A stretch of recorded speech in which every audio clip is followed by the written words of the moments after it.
প্রিয় ছাত্রছাত্রীবৃন্দ, ফিলসফি গাইডের পক্ষ থেকে আমি সাহেব স্যার তোমাদের সামনে আবার একটা ভিডিও নিয়ে এসেছি। আজকে যে বিষয়টি নিয়ে আমি তোমাদের সাথে আলোচনা করব সেটি হলো বাঁকুড়া ইউনিভার্সিটি সেমিস্টার 4 মেজরদের জন্য ভারতীয় নীতিবিদ্যা ইন্ডিয়ান এথিক্স।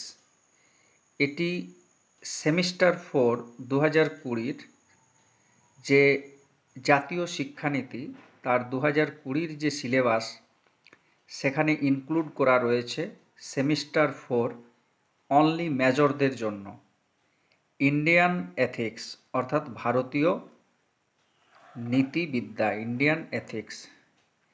এর মধ্যে যে টপিকগুলো তোমাদের সিলেবাসে রয়েছে সেগুলি হলো, যেমন 1 নাম্বার রয়েছে পুরুষার্থ, চারবাক অ্যান্ড আস্তিক স্কুলস, অর্থাৎ পুরুষার্থের আলোচনা রয়েছে, চারবাক দর্শন এবং বিভিন্ন যে আস্তিক দর্শনগুলি রয়েছে তাদের।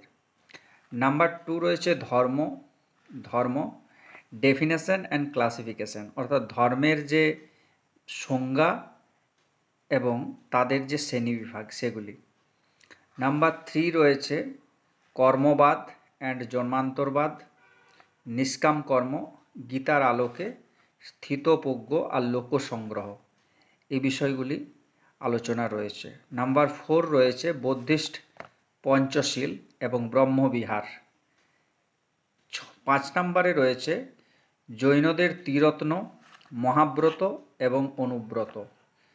এবং 6 নম্বরে যে বিষয়টি রয়েছে সেটি হলো 3 পিলার্স অফ শিখিজম, অর্থাৎ শিখ ধর্মের 3টি স্তম্ভ।